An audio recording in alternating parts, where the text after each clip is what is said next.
BTS V caught in HYBE Min Hee-jin case. Speaks out on Instagram. The singer said his KakaoTalk messages to the former ADOR chief were personal, made out of empathy, and never intended for courtroom. A Seoul court used them anyway. Times Kim Taehyung, a.k.a. BTS V, expressed disbelief when private messages he shared with Min Hee-jin were revealed in court records as evidence.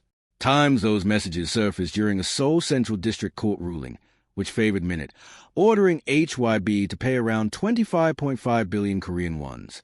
Times the court accepted V's comments simply as part of a broader industry perspective in the argument about creative overlap between NewJeans and ILLIT.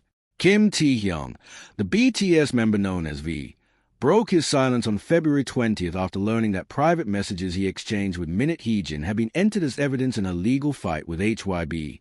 In an Instagram story, he said the comments were made personally and out of empathy.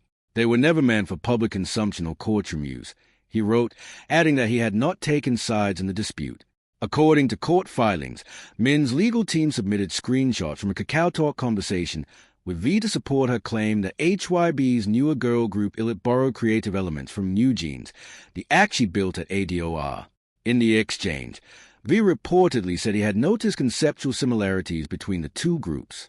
The Seoul Central District Court, however, treated the messages not as V's personal endorsement of Min's position, but as one data point in a larger body of industry commentary.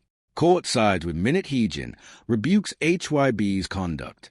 The disclosure followed a February 12th ruling by the Seoul Central District Court that largely sided with Min in her shareholder dispute with HYBE.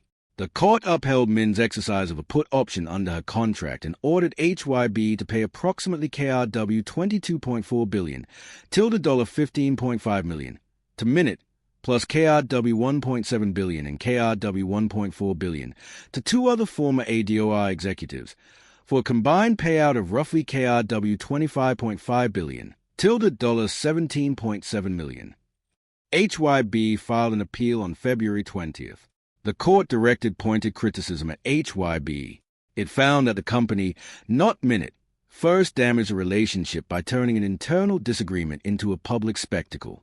The judges pointed to an exclusive news report released on HYBE's behalf on April 22, 2024, the same day the company launched an audit of ADOR, demanded Min's resignation as CEO, and began dismissal proceedings as the act that brought the conflict into the open. The court determined that this sequence caused HYBE's stock price to fall 7.8% that day, a decline the company itself cited in a criminal complaint as reflecting a KRW 800 billion, tilde $553 million, drop in market capitalization.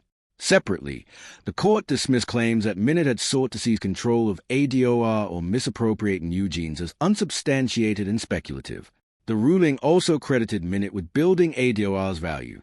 Assuming the alliance among NewJeans, Min, and HYBE had continued, the court estimated NewJeans' fair market value could have reached roughly KRW 2 trillion, tilde $1.38 billion, comparable to Blackpink at that group's commercial peak.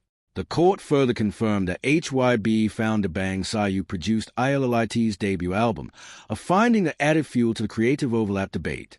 Min has since launched an independent label, a.k.a. Records, where she is developing a new boy group. Privacy questions mount as BTS album nears. Fan responses focus largely on the privacy issue. Many voice support for V while criticizing the use of personal conversations in a corporate lawsuit. The timing compounds the sensitivity. BTS is preparing for activities around its March 20th album, Erarang, a release that carries significant commercial stakes for HYBE, and the group's members face heightened public scrutiny in the lead-up. With HYBE's appeal pending, the case could establish new legal boundaries in South Korea's entertainment industry. At stake are questions about creative ownership, the limits of using private professional conversations as evidence, and the governance standards applied to the country's largest music conglomerates.